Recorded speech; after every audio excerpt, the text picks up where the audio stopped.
إن الحمد لله نحمده ونستعينه ونستغفره ونعوذ بالله من شرور أنفسنا ومن سيئات أعمالنا من يهده الله فلا مضل له ومن يضلل فلا هادي له أشهد أن لا إله إلا الله وحده لا شريك له وأشهد أن محمدا عبده ورسوله أما بعد فقد قال الله في القرآن العظيم أعوذ بالله من الشيطان الرجيم بسم الله الرحمن الرحيم يا أيها الذين آمنوا اتقوا الله حق تقاته ولا تموتن إلا وأنتم مسلمون கண்ணியத்திற்குரிய அல்லாஹ்வின் நல்லடியார்களே, அந்த ஏக நாம் அல்லாஹ் தஆலாவின் அளவற்ற அருளும் நிகரற்ற அன்பும் பற்றாக்குறையும் நபி நாயகம் ஸல்லல்லாஹு அலைஹி வஸல்லம் அவர்கள் மீதும் சஹாபாக்கள் மீதும் சஹாபி பெண்மணிகள் மீதும் தாபீன்கள் தபத்தாபீன்கள் இமாம்கள் மற்றும் நேரடி பெற்ற ஒவ்வொருவர் மீதும் என்றென்றும் நிலவட்டுமாக என்று கூறிக்கொண்டு எனது உரையை ஆரம்பம் செய்கின்றேன். கண்ணியத்திற்குரிய அல்லாஹ்வின் நல்லடியார்களே, ரப்புல் ஆலமீன் திருமறை குர்ஆனில் கூறுகின்றான், உங்களை ஒரே ஒருவரிலிருந்து நாம் படைத்தோம், அவரிலிருந்து அவருடைய துணையை அவர் மூலமாக அவருக்கு மன அமைதி தருவதற்காக நாம் படைத்தோம் என்று சொல்லுகின்றான். அப்ப இந்த வசனத்தின் மூலமாக படைத்தவன் என்ன சொல்ல வருகிறான் என்று சொன்னால், உங்களுக்கு திருமண பந்தத்தை மனிதர்களாக இருக்கக்கூடிய நம் ஒவ்வொருவருக்கும், ஆண்களுக்கும் சரி பெண்களுக்கும் சரி, இந்த திருமண பந்தத்தை எதற்காக ஏற்படுத்தி வைத்திருக்கின்றான் என்று சொன்னால், ஒருவர் மூலமாக இன்னொருவர் மன அமைதி பெறுவதற்காக படைத்தவன் அப்படி சொல்லிட்டான். நம்ம பிராக்டிகல் லைஃப்ல வருவோம். பிராக்டிகல் லைஃப்ல நம்ம மற்ற மதத்தினரை விட்டு விடுவோம், இஸ்லாமியர்களை மட்டும் எடுத்துக்குவோம். எத்தனை இஸ்லாமியர்கள் கணவன் மனைவி ரப்பல் ஆலமீன் சொல்வது போல ஒரு மன அமைதியோடு வாழ்க்கை வாழ்கிறார்கள் என்று நாம கேள்வி கேட்டோம்னு சொன்னா, பெண்கள் இடமே இந்த கேள்வி கேட்போமே, என்னமா உங்க திருமண வாழ்க்கை எப்படி இருக்கிறது? அந்த மாதிரி பெரும்பான்மையான பெண்கள் என்ன போய் சொல்லுவாங்க? அந்த மாதிரி என்ன போய் சொல்லுவோம்? அதை எங்க கேட்குறீங்க? திருமணத்துக்கு முன்பாக நான் எவ்வளவு நிம்மதியா வாழ்ந்த தெரியுமா? என்னுடைய பெற்றோர்களுடன் ஒரு நிம்மதியான ஒரு வாழ்க்கையை வாழ்ந்து கொண்டிருந்தேன். பெற்றோர்கள் இல்லாத பெண் பிள்ளையாக இருந்தாலும் சரி, என்னுடைய உடன் பிறந்தவர்கள், என்னுடைய உறவினரோடு நிம்மதியான ஒரு வாழ்க்கையை வாழ்ந்து கொண்டிருந்தேன். இப்போது திருமணம் முடித்த என்னுடைய நிம்மதியெல்லாம் போய்விட்டது என்று பதில் சொல்லக்கூடிய பெண்கள் அதிகம் பேர். அதே போல் இதே கேள்வியை ஆண்களை கேட்டோம்னு சொன்னா, என்னப்பா உங்க திருமண வாழ்க்கை எப்படி இருக்கிறது? அதுவரை என் போய் ஞாபகப்படுத்திட்டீங்க. நிக்காவுக்கு மேல எவ்வளவு ஃப்ரீயான ஒரு வாழ்க்கை வாழ்ந்த தெரியுமா? அப்படியே சிறகடித்துக் கொண்டிருந்தேன். நிக்காவுக்கு எனக்கு நிக்கா பண்ணி வைத்தாங்க, என்னுடைய எல்லா நிம்மதியும் போயிடுச்சு என்று பதில் சொல்லக்கூடிய ஆண்கள் அதிகம் பேர். இதில் எத்தனை சதவீதம் பெண்கள்? நபி ஸல்லல்லாஹு அலைஹி வஸல்லம் அவருடைய மகளிடம் கேள்வி கேட்டார்கள். இதே கேள்வியை ருக்கியா அவர்கள் கேட்டாங்க, என்ன ஒரு திருமண வாழ்க்கை எப்படி இருக்கிறது? சரி, உம்மு குல்சும் அவர்களும் கேட்டாங்க. அப்ப அவர்கள் சொன்ன அந்த பதிலை சொல்லக்கூடிய பெண்கள் எத்தனை பேர்? ஒரு சிறந்த கணவனை ரப்பல் ஆலமீன் எனக்கு கொடுத்திருக்கின்றான், உஸ்மான் அலி அவர்கள்.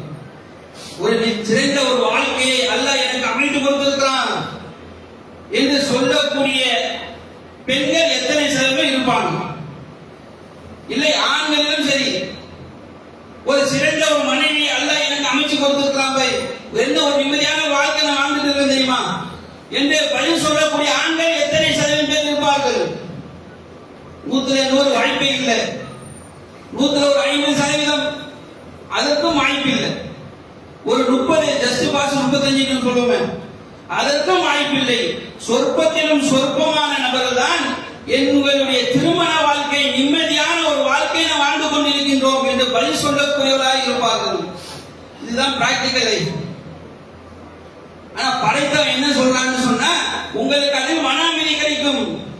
படைப்புகள் நாம் என்ன சொல்றோம்? எங்கள் நிம்மதி போய்விட்டு என்று பெரும்பாலும் சொல்லுகிறார்.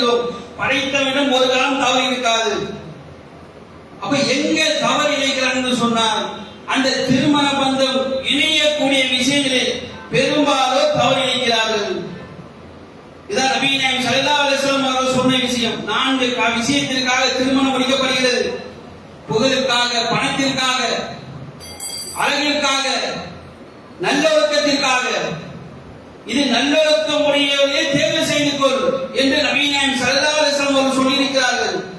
இல்லை என்று சொன்னால் உங்கள் கைகள் நாசமாகட்டும். அந்த விஷயம் தான் பெரும்பான்மையோட வாழ்க்கையில் நடந்து கொண்டது.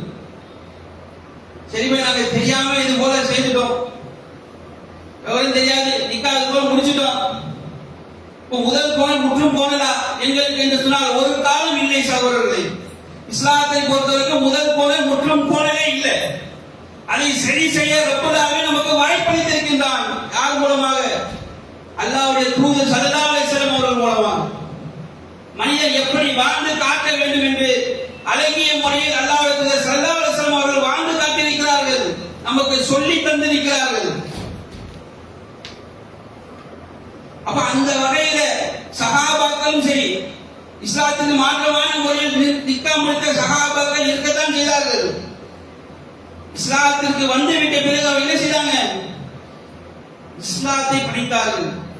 இஸ்லாம் எப்படி வாழ சொல்லுதோ அது போல வாழ்ந்தார்கள். அதேதான் நமக்கும். நாம் முதல் கோணல் முற்றும் கோணல் என்ற ஒரு விஷயம் இஸ்லாத்தை பொறுத்தவரைக்கும் இல்லை. அதை நம்மால் சரி செய்ய முடியும். எப்படி என்று சொன்னால், இஸ்லாம் மார்க்கம் ஒரு சிறந்த மனைவி எப்படி வாழ வேண்டும் என்று கற்றுத் தந்திருக்கிறதோ அதை பெண்கள் கடைபிடிக்கும் பொழுது, இஸ்லாம் மார்க்கம் ஒரு சிறந்த கணவன் எப்படி வாழ வேண்டும் என்று அல்லாஹ்வுடைய ஸல்லல்லாஹு அலைஹி வஸல்லம் அவருடைய வாழ்க்கையை பார்க்கும் பொழுது நாம் என்ன செய்யலாம்? நாமும் சிறந்த கணவர்களாகவும் சிறந்த மனைவிகளாகவும் ஆக முடியும். அந்த வகையில இஸ்லாத்தில் நபி நாயகம் ஸல்லல்லாஹு அலைஹி வஸல்லம் அவர்கள் சொல்கிறார்கள், பெண்களை பொறுத்தவரை அளவுகோல் சொல்றாங்க. சில அளவுகோல் சொல்கிறார்கள். சிறந்த மனைவி என்பவர் அவன் அவளை பார்த்தால் அவளை மகிழ்விப்பார். பார்க்கும் பொழுதே மனைவி என்ன செய்யுமா? கணவனை மகிழ்விப்பார். ஆனா இன்றைக்கு பெண்கள் என்ன செய்யற? இந்த காரியத்தின் கோட்டை விடுவதை பார்க்கும். திருமணமான ஆரம்ப கட்டத்தில் மட்டும் என்ன செய்வாங்க? புது பெண்ணை ஜோதிச்சு கணவன் வருவார்கள், ஜோதித்து நிப்பாட்டுவாங்க. 10 நாட்களோ 1 மாதமோ, அதிகபட்சம் 3 மாசம். ஆனா இஸ்லாம் என்ன சொல்லுகிறது? கணவன் மரணிக்கும் வரை அந்த பெண் என்ன செய்யணும்? மனைவி தன்னுடைய அலங்காரத்தை கணவனிடம் வெளிப்படுத்தலாம். இன்னைக்கு எத்தனை சதவீதம் பெண்கள் இதை செய்கிறார்கள்? இரண்டாவதாக, சிறந்த மனைவிக்கு உண்டான அளவுகோலை நபி நாயகம் ஸல்லல்லாஹு அலைஹி வஸல்லம் அவர்கள் சொல்லும் போது சொல்கிறார்கள், அவன் கட்டளையிட்டால் அவன் கட்டளைக்கு அவள் கட்டுப்படுவாள். இந்த விஷயத்துல பெண் சுதந்திரத்தை பேசக்கூடிய மக்கள் என்ன செய்யறாங்க? நாங்க ஆண்களுக்கு அடிமையா என்று பேசக்கூடிய மக்கள் இருக்கிறார்கள். ஏன் ஆண்களே சில பேர் சொல்றாங்க, அதுதான் ஆம்பளை கட்டளை போட்டா பெண்ணு நம்ம வீட்டு பெண்ணா இருந்துச்சுன்னு சொன்னாங்க. பெண்ணு நம்ம வீட்டு பெண்ணா இருந்ததுன்னு சொன்னா அந்த மாப்பிள்ளை இவரை கேள்வி கேட்பார், அதுதான் உனக்கு அடிமையா எங்க வீட்டு பெண்ணு? இஸ்லாம் மார்க்கம் சொல்கிறது, மார்க்கத்துக்கு உட்பட்ட விஷயங்களில் கணவன் கட்டளையிட்டால் அது கட்டுப்பட வேண்டும். அல்லாஹ்வுடைய தூதர் ஸல்லல்லாஹு அலைஹி வஸல்லம் அவர்கள் சிறந்த மனைவிக்கு உண்டான தகுதியாக சொல்கிறார்கள். இது ஒரு காலம் அடிமை நிலத்தில் வராது. இந்த உலகத்தில் ஒவ்வொருவரும் ஒவ்வொருவருக்கும் கட்டுப்பட்டுக் கொண்டுதான் வாழ்ந்து கொண்டிருக்கிறோம். உலக பெரும் கோடீஸ்வரர் வியாபாரியான எலான் மஸ்கும் சரி, அவனும் கட்டுப்படுறான். யாருக்கு? கஸ்டமர் கட்டுப்படத்தான் செய்யறான். அவன் விருப்பத்திற்கு பொருளை ப்ரொடக்ஷன் பண்ணி விற்க முடியுமா? வாங்குறதுக்கு பையர் வேணும்ல. கஸ்டமர் எப்படி தேவை உள்ளவனா இருக்கணும் அவனுக்கு கட்டுப்பட்டு தான் அவன் பொருளை ப்ரொடக்ஷன் பண்றான். அதுபோல அமெரிக்கா அதிபராக இருந்தாலும் சரி, அவரும் இன்னொரு ஆளுக்கு கட்டுப்படத்தான் செய்கிறார். அப்போ ஒருவர் இன்னொருவருக்கு கட்டுப்படுவது போலதான் மனிதனுடைய வாழ்க்கையை ரப்பல் ஆலமீன் அமைத்து வைத்திருக்கிறார். அப்ப இது ஒரு காலம் பெண் அடிமை கணக்கில் வராது. மூன்றாவதாக நபி ஸல்லல்லாஹு அலைஹி வஸல்லம் அவர்கள் சொல்கிறார்கள், அவனுக்குரியவர்களை அவன் இல்லாத பொழுதும் பேணி பாதுகாப்பார். சிறந்த மனைவி. இது அவனுக்குரியவர்கள் என்று சொன்னால் யார்? அந்த கணவனுடைய பிள்ளைகள் மட்டுமா? கணவனுடைய பெற்றோர்களும் அவனுக்குரியவர்கள் தான். கணவனுடைய உடன் பிறந்த திருமணமாகாத சகோதர சகோதரிகளும் அவனுக்குரியவர்கள் தான். அவர்களை பேணி பாதுகாப்பது ஒரு சிறந்த மனைவிக்குண்டான தகுதி. இன்றைக்கு இந்த விஷயத்திலும் எத்தனையோ பெண்கள் என்ன செய்யறாங்க, கோட்டை வீடு பார்க்கணுமா இல்லையா? உங்களுடைய பெற்றவங்க தான் இதை பார்க்க வேண்டிய கடமை இல்லை, கடமை இல்லைதான். உங்களுடைய சகோதரியை தான் பார்ப்பது எங்களுக்கு கடமை இல்லை என்று பேசுவதை பார்க்கிறோம். ஆனால் அது நபி வழி என்பதை அவர்கள் மறந்து விட்டார்கள். நபிகள் ஸல்லல்லாஹு அலைஹி வஸல்லம் அவர்கள் போரிலிருந்து திரும்பி வந்து கொண்டிருக்கும் பொழுது ஜாபிர் ரலி அவர் ஒட்டகம் மட்டும் வேகமா போகுது. அல்லாஹ்வுடைய தூதர் கேட்கிறாங்க, என்ன ஜாபிர் ஒட்டகம் வேகமா போகுது? இல்லை யா ரசூலல்லாஹ், எனக்கு திருமணம் முடிச்சிருக்கிறேன். அப்போ கன்னி பெண்ணா விதவை பெண்ணா? விதவை பெண்ணை திருமணம் முடித்திருக்கின்றேன் ஜாபிர் ரலி அவர் சொல்றாங்க. காரணம் அல்லாஹ்வுடைய தூதர் கேட்கும் போது சொல்லுகிறார்கள், இல்லை எனக்கு 2 சகோதரிகள் இருக்கிறாங்க எங்களுக்கு. ஏன்னா அவர் தந்தை உகது போட்டாங்க, மோத போயிட்டார். சகோதரிகளை பாதுகாக்கவே இவரோட பொறுப்புல வந்துருச்சு. அந்த சகோதரிகளை பேணி பாதுகாக்க வளர்ப்பதற்கு என்ன செய்யணும்? ஒரு விதவை பெண்ணா இருந்தேன்னு சொன்னா அனுபவம் இருக்கும். அதற்காக விதவை பெண்ணை முடிக்கிறேன். நாத்தனார்களை பார்க்கிறது கணவனுடைய மனைவிக்கு தடுக்கப்பட்டது சொன்னா நபிகள் ஸல்லல்லாஹு அலைஹி வஸல்லம் அவர்கள் அப்பொழுதே சொல்லியிருப்பார்கள், ஜாபிர், உன்னுடைய பிள்ளைகளை பார்ப்பதுதான் உன்னுடைய மனைவிக்கு விஷயமே தவிர அனுமதி நீ உன்னுடைய சகோதரெல்லாம் பார்க்கணும்னா திருமணம் முடிச்ச தவறு சுட்டி காட்டியிருப்பாங்க. ஆனால் அல்லாஹ்வுடைய தூதர் ஸல்லல்லாஹு அலைஹி வஸல்லம் அவர்கள் சுட்டி காட்டவில்லை, அதை ஆமோதித்தார்கள். சொல் செயல் அங்கீகாரம் இதுதான் சொன்னார். ஆனா இன்னைக்கு பெண்கள் அதிலும் என்ன செய்யறாங்க? கோட்டை எழுதல் பார்க்கின்றோம். இதனால்தான் பல பஞ்சாயத்துகள் வீடுகள். இதிலும் குறிப்பாக ஆண்கள் ஒரு விஷயத்தை கவனிக்க வேண்டும். சிறந்த மனைவி அமைவது என்பது நபிகள் ஸல்லல்லாஹு அலைஹி வஸல்லம் அவர்கள் சொல்கிறார்கள், நீங்கள் பூமியில் தேடும் செல்வங்களிலே மிக சிறந்த செல்வம் சிறந்த மனைவி என்பவள். நிறைய சொத்து பத்து தங்கம் கட்டி பொருளாதாரம் வீடு மனை இவையெல்லாம் சிறந்ததல்ல. ஒரு நல்ல மனைவி உங்களுக்கு அமைந்து விட்டதா, அதுதான் உங்களுக்கு பூமியிலே மிக சிறந்த செல்வம். அது மட்டுமில்லை, அல்லாஹ்வுடைய தூதர் ஸல்லல்லாஹு அலைஹி வஸல்லம் அவர்கள் ஒரு சம்பவத்தை சொல்லி காட்டினாங்க. என்ன சம்பவம் சொன்னால், 3 பேர் பயணம் மேற்கொள்கிறார்கள். இது நீண்ட ஹதீஸ், எல்லாருக்கும் தெரிந்த ஹதீஸ் தான். காட்டு பகுதியில் பயணம் மேற்கொள்வது, மழை பெய்யும் பொழுது புகையில 3 பேர் தஞ்சம் அடைகிறாங்க. புகை பாக மூடுகிறது. 3 பேரும் அல்லாஹ்விடம் முறையிடுகிறார்கள். அவங்க செய்த நன்மையை சொல்லி அல்லாஹ்விடம் முறையிடுகிறார்கள். ரப்புல் ஆலமீன் ஒவ்வொருடைய துஆவுக்கும் அந்த பாதையை நிரப்பலாம். அதுல ஒரு நபர் கேட்ட துஆ என்ன துஆ?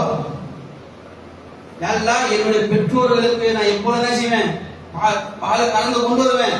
என்னுடைய பெற்றோர்களுக்கு பசியாக வைத்து விட்டு தான் நானும் என்னுடைய குடும்பமும் சாப்பிடுவோம். அன்று முறை நான் கலந்து கொண்டு வரும்போது பெற்றோர்கள் உறங்கிவிட்டார்கள். அவர்கள் எரிந்திருக்கும் வரை நான் அவர்கள் அருகிலேயே அந்த பாலை வைத்து அமர்ந்திருந்தேன். என்னுடைய காலை என்னுடைய பிள்ளைகள் பிடித்து அழுது கொண்டிருந்தது பசி. ஆனா நான் என்ன செய்யல, பெற்றோர்களுக்கு முதலில் கொடுத்து விட்டுதான் இதை கொடுக்கணும் சொல்லி அப்படியே அமர்ந்தேன். அவர்களை விழித்து விட்ட பிறகு அவர்கள் கொடுத்துட்டு தான் என் பிள்ளைகளுக்கு கொடுத்தேன். ரப்புல் ஆலமீன் அவருடைய இந்த காரியத்தை பொருந்தி கொண்டான். அதன் காரணத்தை என்ன செய்யலாம், பாறையை விளக்கலாம். இப்ப நமக்கு ஒரு கேள்வி, இப்ப அந்த பிள்ளைகள் காலை பிடிச்சு அழுதுச்சுல, அந்த இடத்துல அவங்க மனைவி அவங்க என்ன செய்துட்டு இருந்தாங்க? அந்த மனைவி மட்டும் அந்த காலை அந்த நேரத்தில் அப்ஜெக்ஷன் பண்ணியிருந்தாங்கன்னு சொன்னா இன்னைக்கு இருக்கக்கூடிய பெண்கள் செய்கிறார்கள். பெற்றோர்களுக்கு ஏதாவது இவர் என்ன செய்வார் செய்வதா இல்லைன்னு சொன்னா நமக்கே பொருளாதாரம் பக்கல, நமக்கே பொருளாதாரம் பற்றாக்குறையா இருக்கிறது. ஸ்கூல் ஃபீஸ் இருக்கு, இவ்வளவு செலவுகள் இருக்கு, மாசம் மாசம் பெற்றோர்களுக்கு 3000 5000 கொடுக்குறீங்க என்று சொல்லக்கூடிய பெண்கள் இருக்கிறார்கள். இங்கு அன்றைக்கு மட்டும் அந்த மனைவி அவரை தடுத்திருந்தாங்கன்னு சொன்னா அல்லாஹ்வுடைய தூதர் ஸல்லல்லாஹு அலைஹி வஸல்லம் அவர்கள் அதையும் சேர்த்து சொல்லியிருப்பாங்க. ஆனா நபி ஸல்லல்லாஹு அலைஹி வஸல்லம் என்ன செய்யல, அந்த விஷயத்தையே சொல்லல. பிள்ளையை காலை பிடித்து அழுது கொண்டிருந்தது. ஆனா பெற்றோர்களுக்காக என்ன செய்தேன், அது பாலை அவர் கொடுத்து தான் கொடுத்தேன்னு சொல்றாங்க. அப்போ அந்த அந்த அந்த அம்மா என்ன செய்திருக்காங்கன்னு சொன்னா அமைதியா இருந்திருக்கிறாங்கன்னு அர்த்தம். அப்போ சிறந்த மனைவி ஒருவர் அமைந்தால் மட்டும்தான் அல்லாஹ்வுக்கு பிடித்தமான ஒரு அமலை கூட ஒரு கணவனால் இலகுவாக செய்ய முடியும். இன்னைக்கு நாம பார்க்கலாம், பொது விஷயங்களில் தாவா விஷயங்கள் அதிகமான முறை நேரத்தை ஒரு நபர் கொடுத்து கொண்டிருப்பார். நாம நினைப்போம் அல்லாஹ்வுக்கு எவ்வளவு நேரத்தை கொடுக்கிறார், உண்மையிலேயே அவர் தியாகம் செய்கிறார், மாற்று கருத்து இல்லை. ஆனால் அவருடைய தியாகம் மட்டும்தான் அது ஒழிந்திருக்கிறதா என்று சொன்னால் இல்லவே இல்லை சகோதரர்களே. அவருடைய மனைவியுடைய தியாகம் அதில் மறைந்திருக்கிறது. மனைவியோடு குடும்பத்தோடு நேரத்தை செலவழிப்பதை அவர் அந்த நேரத்தை தான் இங்க தாவா பணியில செலவழிப்பார், இந்த சமுதாய பணியில ஒரு நேரத்தை செலவழிப்பார். ஆனா இவர் மட்டும்தான் அவருடைய கண்ணுக்கு தெரியும். ஆனால் அது மறைந்திருக்கக்கூடிய ஒரு மனைவியுடைய அந்த சிறந்த மனைவியுடைய தியாகம் நமக்கு தெரியாது. அப்ப சிறந்த மனைவி ஒன்று அமைவது என்பது ஆண்களுக்கு மிகவும் அவசியமான ஒன்று, எதற்கு மறுமையும் பயனளிக்கக்கூடியது என்பதை நாம் கவனித்துக் கொள்ள வேண்டும். ஆகவே அன்பார்ந்த அல்லாஹ்வின் நல்லடியார்களே, திருமணம் முடித்தவர்களும் சரி, சிறந்த மனைவி நமக்கு அமைய வேண்டும் என்று சொன்னால் அதுக்கு உண்டான வாய்ப்பை அந்த மனைவிக்கு நாம் வழங்கக்கூடியவர்களாக ஆக வேண்டும். அவர்கள் இஸ்லாம் மார்க்கம் அறிந்து கொள்வதற்கு பயான் நிகழ்ச்சிக்கு போறது நேரத்தை ஒதுக்கி கொடுக்கணும். அவர்களிடம் இருக்கக்கூடிய வேலையை நாம் பகிர்ந்து செய்யக்கூடிய மக்களாக இருக்கணும். அப்பொழுதுதான் அவர்கள் அந்த வாய்ப்பு கிடைத்து இஸ்லாத்தை அறிந்து கொள்வார்கள். இஸ்லாத்தை அவர்கள் அறிந்து கொண்டால் மட்டும்தான் இஸ்லாத்தை அவர்கள் பின்பற்ற இலகுவாக இருக்கும்.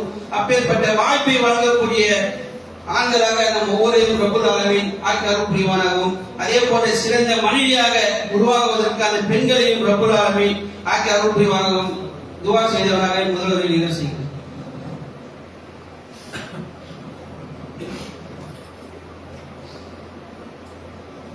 கண்ணியத்திற்குரிய அல்லாஹ்வின் நல்லடியார்களே, நாம் முதல் வரையில் சிறந்த மனைவிக்கு உண்டான தகுதியை அல்லாஹ்வுடைய ஸல்லல்லாஹு அலைஹி வஸல்லம் அவர்கள் சொல்லியதையும், அதற்கு கணவனாக இருக்கக்கூடியவர்கள் நாமும் அவர்களுக்கு ஒத்துழைப்பு அளித்தால் மட்டும்தான் அவர்கள் மார்க்கத்தை கற்றுக்கொள்ள முடியும், அது நமக்கும் மறுமையில் பயனளிக்கும் என்பதை குறித்து பார்த்தோம்.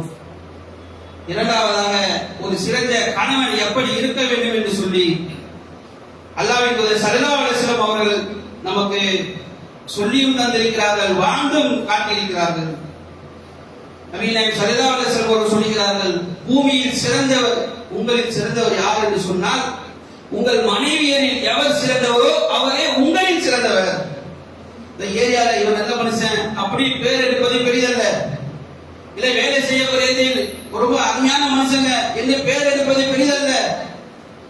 நம்முடைய மனைவியிடம் என்னுடைய கணவர் சிறந்த கணவர் என்று அல்லாஹ்வுடைய ஸல்லல்லாஹு அலைஹி வஸல்லம் மகள் எப்படி சொன்னாங்க, அது போல எவர் பேர் எடுப்பாரோ அவர்தான் உங்களில் சிறந்தவர் என்று சொல்லி நபிகள் நாயகம் ஸல்லல்லாஹு அலைஹி வஸல்லம் அவர்கள் சொல்வதை பார்க்கின்றோம். அது மட்டும் இல்லாமல் அல்லாஹ்வுடைய ஸல்லல்லாஹு அலைஹி வஸல்லம் அவர்கள் சொல்கிறார்கள், ஒரு கணவர் எப்படி இருக்கணும் என்று சொன்னால் நீங்கள் உங்கள் மனைவியை மற்றவர் முன்பாக ஏசாதீர்கள், அவர் தவறே செய்தாலும் சரி. இன்னைக்கு இருக்கக்கூடிய கணவன்மார்கள் எத்தனை பேர் இதை பின்பற்றக்கூடியதாக இருக்கும். நபிகள் நாயகம் ஸல்லல்லாஹு அலைஹி வஸல்லம் அவர்கள் ஒரு முறை ஆயிஷா ரலி அவர்கள் வீட்டில் இருக்கிறாங்க.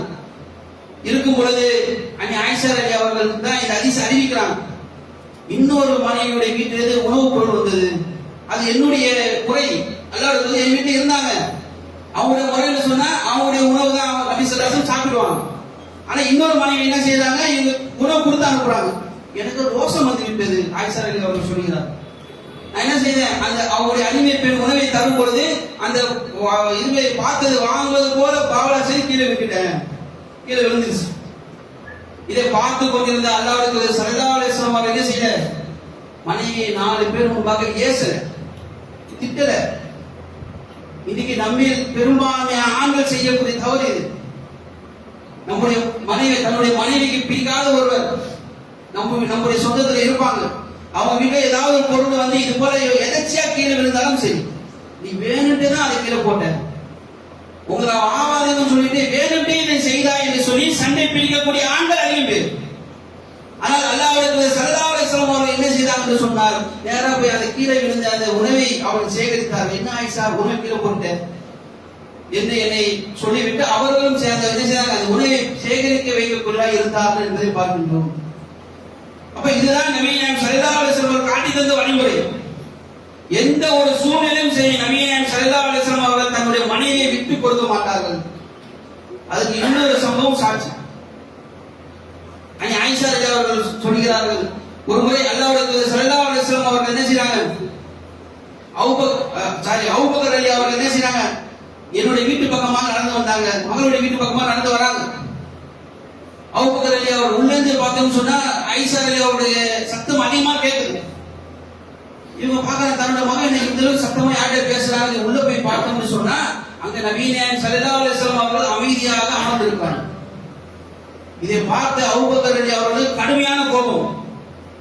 தன்னுடைய மகளை அடிக்கிறதுக்கு செல்கிறார்கள். நீ எப்படி அல்லாஹ்வுடைய தூதர் முன்பாக ஒரு குரலை உயர்த்துவாய் என்று சொல்லி தன் மகளை அடிக்கிறதுக்கு போறாங்க. இந்த நேரத்தில் நபி நாயகம் ஸல்லல்லாஹு அலைஹி வஸல்லம் அவர்கள் என்ன செய்கிறார்கள் சொன்னால், இரண்டு பேருக்கு நடுவில் கூட்ட வந்து அபூபக்கர் ரலியல்லாஹு அவர்களை தடுத்து விட்டு, என்ன ஆயிஷா உன்னை காப்பாத்தினா பாத்தியா என்று சிரித்தவர்களாக சொன்னவர்களாக இருந்தார்கள் என்பதை பார்க்கின்றோம். இதே போன்ற சம்பவம் நம்மால் கிட்ட நடந்ததுன்னு சொன்னா நம்மால் என்ன செய்வார், மனைவி இது போல முதல்ல கத்துறது சத்தம் போட்டாங்கன்னு சொன்னா முதல்ல இவர் தன்னுடைய வாய்ஸ் அதிகப்படுத்துவார். இரண்டாவதாக யாராவது ஒரு நம்மால சப்போர்ட் பண்ணிட்டாங்கன்னு சொன்னா போதும், வாங்க வாங்க இன்னும் ரெண்டு போடுங்க, நல்லா போடுங்க, அப்பதான் இதெல்லாம் புத்தி வரும், யார் நம்மால சொல்லுவார். ஆனால் அல்லாஹ்வுடைய தூதருடைய பண்பு எப்படி இருந்தது பாருங்க, தன்னுடைய மனைவியை அவருடைய தகப்பன்கிட்டே விட்டுக் கொடுக்குது. இதுதான் ஒரு சிறந்த கணவனுக்கு உண்டான தகுதி. என்ன செய்யறாங்க, மனைவியை விட்டுக் கொடுக்காமல் பார்த்துக் கொண்டார்கள். அதே போன்று ஆயிஷா ரலியல்லாஹு அவர்கள் அறிவிக்கிறார்கள், நபி நாயகம் ஸல்லல்லாஹு அலைஹி வஸல்லம் அவர்கள் இரவு நேரத்தில் என் வீட்டுக்கு வந்தாங்க என்று சொன்னால், நான் உறங்கிக் கொண்டிருந்தால் என்ன செய்வாங்க, வீட்டில் உணவு இருந்தால் சாப்பிட்டு அமைதியாக படுத்து விடுவார்கள். நான் இழுத்துக் கொண்டிருந்தால் நாங்கள் இருவரும் சேர்ந்து உணவு அருந்துவோம். அதன் பிறகு சிறிது நேரம் பேசிவிட்டு படுக்கை அறைக்கு செல்லுவோம் என்று ஆயிஷா ரலியல்லாஹு அவர்கள் சொல்வதை பார்த்தோம். இது நம்ம பார்ப்பது ஒரு சிறிய ஒரு சாதாரண ஒரு சம்பவமா இருக்கும், கணவன் மனைவி சம்பவம் போல தெரியும். அதாவது மிகப்பெரிய படிப்பினை இருக்கிறது ஒவ்வொரு ஆண்களுக்கும். அல்லாஹ்வுடைய ஸல்லல்லாஹு அலைஹி வஸல்லம் முதல்ல செய்றாங்க, வீட்டுக்கு வருகிறார்கள். ஆயிஷா ரலியல்லாஹு அவர்கள் தூங்கி கொண்டிருப்பதை பார்த்து தட்டி எழுப்பல. நாம செய்யறோமே, மனசு ஆஞ்சி ஓஞ்சி வீட்டுக்கு வர எவ்வளவு டயர்டா கொண்டாடி படுத்து தூங்கிட்டு இருக்கேன், என் சாப்பாடு என்ன ஆயிடுச்சு என்று வசைப்பாடக்கூடிய கணவன் மகள் அதிகம் பேர். இவர் வரும்போது அந்த அம்மா குளிச்சுட்டு இருக்கணும், அவங்க தூங்கி விடக்கூடாது. ஆனால் நபி நாயகம் ஸல்லல்லாஹு அலைஹி வஸல்லம் அவருடைய பண்பு எப்படி இருந்தது, தன் தூங்கிய மனைவியை தட்டி எழுப்புற முதல் விஷயம். இரண்டாவது விஷயம், விழித்துக் கொண்டிருந்தால் ரெண்டு பேரும் சேர்ந்து அமர்ந்து உணவு அருந்துறாங்க. உணவு அருந்தி விட்டு நாங்கள் சிறிது நேரம் மனம் விட்டு பேசுவோம். இதுதான் முக்கியமான விஷயம். பெரும்பான்மையான பஞ்சாயத்து கணவன் மனைவி வருவதற்கு அடிப்படை காரணம் என்ன என்று சொன்னால், கணவன் மனைவி மனம் விட்டு பேசுவதில்லை. ஆனால் அல்லாஹ்வுடைய தூதர் ஸல்லல்லாஹு அலைஹி வஸல்லம் அவர்கள் மனம் விட்டு பேசிவிட்டு தான் உறங்க சென்றார்கள் என்பதை பார்க்கின்றோம். அப்ப என்ன செய்வோம், அந்த அம்மா வீட்டுக்கு வந்தவங்க ஏதாவது சொல்ல ஆரம்பிப்பாங்க இவர்கிட்ட. உடனே இவர் சொல்வார், இப்பதான் வீட்டுக்கு வந்திருக்கிறேன், அதுதான் ஒரு விஷயத்தை ஆரம்பிச்சிட்டியா, சாப்பிடும் போது சொல்ல ஆரம்பிப்பாங்க. ஒரு நிம்மதியா சாப்பிட வர மாட்டியா மனுஷனை, சரி படுக்கும் போதாவது நம்முடைய விஷயத்தை சொல்லலாம், அந்த அம்மா வாயை திறப்பாங்க. நிம்மதியா தூங்க விட மாட்டியா, அப்ப எப்பொழுதுதான் அந்த அம்மா விஷயத்தை சொல்லுவாங்க அவருடைய கஷ்டங்களை. இதன் காரணத்தினால் தான் கணவன் மனைவியிலே பல பிணக்குகள் ஏற்படுவதை பார்க்கிறோம். ஆனால் ஒரு விஷயத்தையும் நாம் மறந்துவிட்டோம், பெண்களை பொறுத்த வரைக்கும் அவருடைய பேச்சு யார் கேட்பார்களோ அவர்கள் மீது முழு நம்பிக்கை வைக்கக்கூடியவர்கள். உதாரணம் சொல்லட்டுமா, உதாரணம் சொன்ன இலக்கவர்கள் நம்ம பார்க்கலாம். ரெண்டு வீட்டுல பெண்கள் இருப்பாங்க, பக்கத்து வீட்டுல அந்த அம்மாவை பேச விட்டு இந்த அம்மா கேட்பாங்க, இந்த அம்மாவை பேச விட்டு அந்த அம்மா கேட்கும். புருஷன் கிட்ட சொல்லாத விஷயத்தெல்லாம் பக்கத்து வீட்டு அம்மா கிட்ட சொல்லும். காரணம் என்ன, இந்த அம்மா பேச அந்த அம்மா கேட்குது. அப்பா அம்மா கிட்ட சொல்லாத விஷயத்தான் பக்கத்து வீட்டு அம்மாவுக்கு சொல்லுவாங்க. இது மட்டுமல்ல, இன்றைக்கு பார்க்கலாம், காதல் என்று சீரழியக்கூடியவர்கள் என்ன செய்யலாம், ஆண்மகன் ஒரு சிம் கார்டு வாங்கி ரீசார்ஜ் பண்ணி விட்டுறான், அந்த பெண்ணை பேச விட்டு ஊ பண்ணிட்டு இருப்பான், எல்லாம் பேச விட்டு கேட்டுட்டே இருப்பான். அவன் மீது அந்த பெண்ணுக்கு முழு நம்பிக்கை வருகிறது. காரணம், நம்முடைய பேச்சை நம்முடைய பெற்றோர்கள் கேட்க தயாரா இல்லை, நம்முடைய பேச்சை நம்முடைய உடன்பிறந்தவர் கேட்க தயாரா இல்லை. எவ்வளவு ஒருத்தர் கேட்கலாம், அவன் மீது நம்பிக்கை வருகிறது. கடைசியில வாழ்க்கை சீர திடீரென்று சேஷன்ல இவனை காபீர் முன்பு ஓடக்கூடிய நிகழ்ச்சி ஏற்படுதா இல்லையா? அவர் பெண்களை பொறுத்தவரைக்கும் அவருடைய பேச்சை யார் கேட்கிறார்களோ அவர் மீது முழு நம்பிக்கை வைக்கக்கூடியவர்கள் பெண்கள். அது குறிப்பாக கணவன் என்ன செய்யணும், மனைவியுடைய பேச்சை கேட்கக்கூடியதா இருக்க வேண்டும். அவர் மனதார அவர் சொல்லக்கூடிய இவர் உள்வாங்கக்கூடிய கணவனாக இருக்க வேண்டும். அப்படிதான் நபி நாயகம் ஸல்லல்லாஹு அலைஹி வஸல்லம் அவர்கள் இருந்தார்கள் என்பதை பார்க்கின்றோம். அவங்க சொல்வதெல்லாம் கேட்டா எல்லாம் செய்ய முடியுமா? செய்யறோம் இல்லை, அப்புறம் அல்லாஹ் நாளை நாள் செய்ய போறோம். ஆனா அந்த மனைவியுடைய பேச்சை கேட்க அதுக்கு நேரத்தை ஒதுக்கக்கூடியவராக இருக்க வேண்டும் ஒவ்வொரு ஆண்மகனும். அப்பொழுதுதான் குடும்பத்தில் பிரச்சனை இல்லாமல் மன அமைதியோடு ரப்பல் ஆலமீன் சொல்கிறாரா இல்லையா? ஒருவர் மூலமாக ஒருவருக்கு மனைவி அமைதியை படுத்துவதற்காக நாம் உங்கள் தேசம் படைத்திருக்கின்றோம் என்று சொல்லி, அது போன்று ஒருவர் மூலமாக ஒருவர் மன அமைதி கிடைக்கும். அது கிடைப்பதற்கு கணவன் பெண் மனைவியுடைய பேச்சை கேட்கக்கூடிய மக்களாக ஆக வேண்டும் ஒவ்வொரு நாளும். சரி, ஏன்னா அவர்கள் எங்க போய் சொல்றாங்களே, நாங்க எங்க போய் சொல்றது? என் புருஷன் பேச்சை கேட்க மாட்டேங்கிற முக்காவாசி சண்டையில் இதுதான் காரணமாக நிற்கும். ஆகவே இனி வரக்கூடிய காலங்களில் ஒவ்வொரு ஆண்மகனும் சரி, திருமணமானவர்கள் தன்னுடைய மனைவி எந்த வகையிலும் அடுத்தவரிடம் விட்டுக் கொடுக்காதவர்களாகவும், அதே போன்று அவர்களுடைய குறை நிறைகளை கேட்கக்கூடிய மக்களாகவும், அவர்களுக்கு முழு அதிகாரம் கொடுக்கக்கூடிய மக்களாகவும் எவர் ஆகிறாரோ அவர்தான் சிறந்த கணவன். அப்பேற்பட்ட சிறந்த கணவனாக ஒவ்வொரு ஆண்மகனையும் ரப்பல் ஆலமீன் ஆக்கி அருள் புரிய வேண்டும் என்றும், அதே போன்று திருமணம் செய்யாத வாலிபர்கள் நபி வழி காட்டி தந்த முறையில் திருமணம் செய்து நல்லொழுக்கமுடைய பெண்ணையே தேர்வு செய்து சிறந்த கணவன் சிறந்த மனைவியாக ஆக வேண்டும் என்றும் துவா செய்தவனாக என் உரை நிறைவு செய்கிறேன். வாகர்தாவா அல்ஹம்துலில்லாஹி ரப்பில் ஆலமீன். அஸ்ஸலாமு அலைக்கும்.